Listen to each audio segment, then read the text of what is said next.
A Los Angeles woman has filed a police report alleging Democratic Assemblyman Matt Dababneh had with her without consent 4 years ago, adding new allegations of ual misconduct to those that led the politician to announce his resignation last week. He says her claims are false. Nancy Miret, 26, told The Times that when she was 22 and a recent college graduate, she spent time with Dababneh over 2 months in late 2013, primarily at his Encino apartment. At the time, Dababneh was running for assembly to represent the western San Fernando Valley.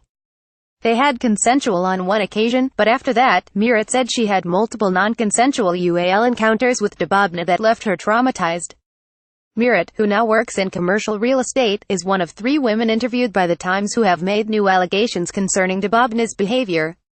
These allegations are false and I'm confident that when all the facts are in, it will clearly show that these claims are not true, Dababneh told The Times.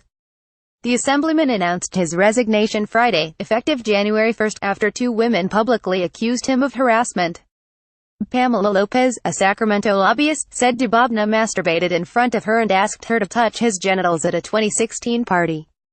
Another woman, Jessica Barker, alleged that Dababneh routinely made degrading comments about women and discussed his ual exploits in the office. Dababneh has strongly denied the accusations.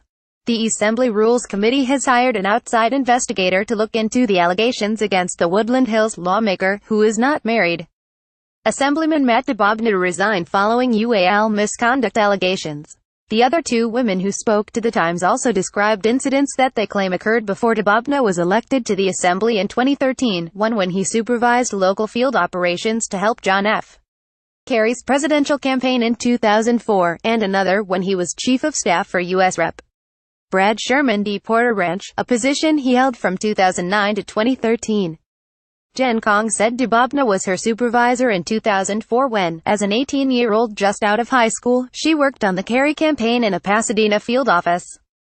She alleged that Dababneh exposed his penis to her and asked her to touch or perform oral on him one day when they were out trying to raise money for the candidate. Kong offered to speak to the Assembly Rules Committee last week as part of its investigation into Dababneh's conduct. Carrie McFadden worked in Sherman's campaign office from 2010 to 2012.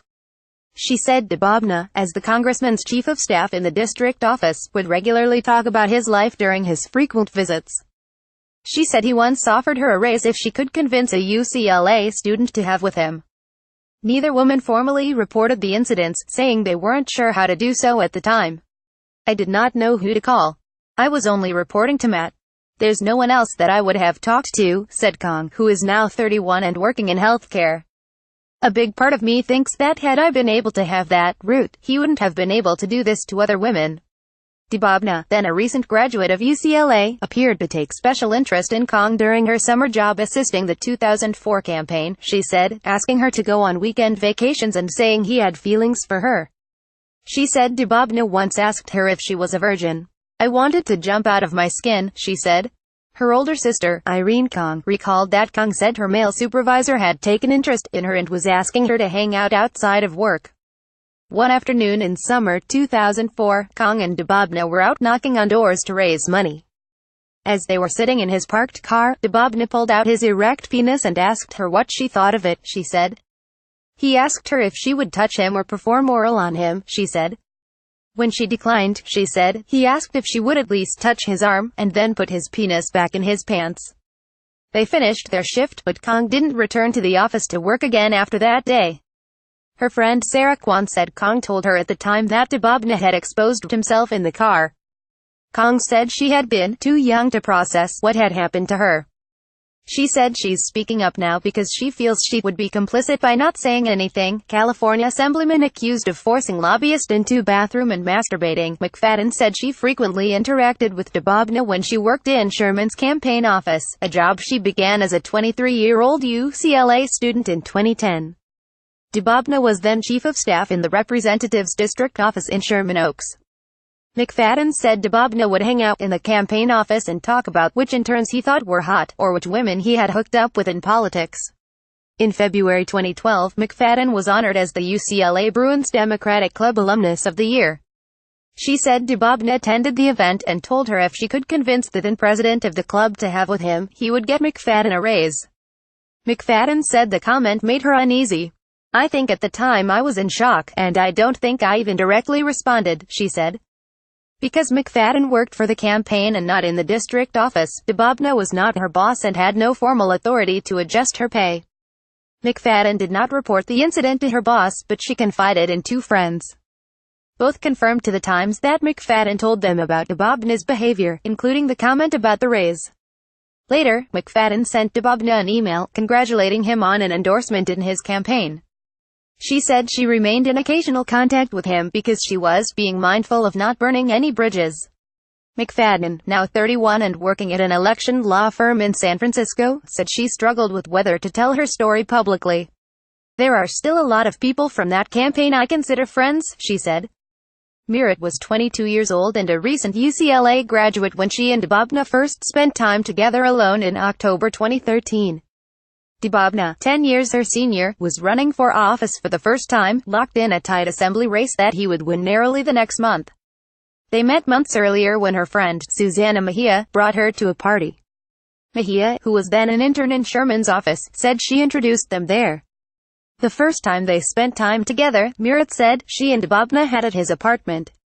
She said that first encounter was consensual. When she met him subsequently, she told him in advance that she didn't want to have. They did not have every time they saw each other.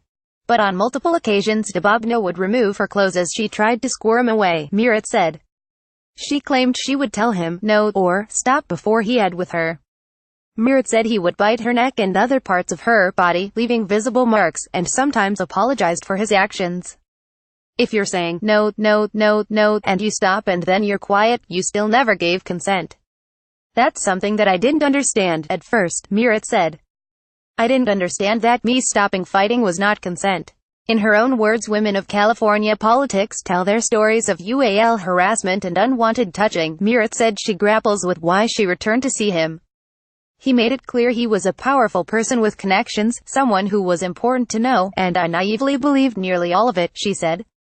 One Saturday night, she said she insisted they meet at a restaurant, hoping to avoid having with Dababneh by being in a public place. She said Dababneh convinced her to go to Sherman's district office in Sherman Oaks, which was empty at the time, where they had non-consensual.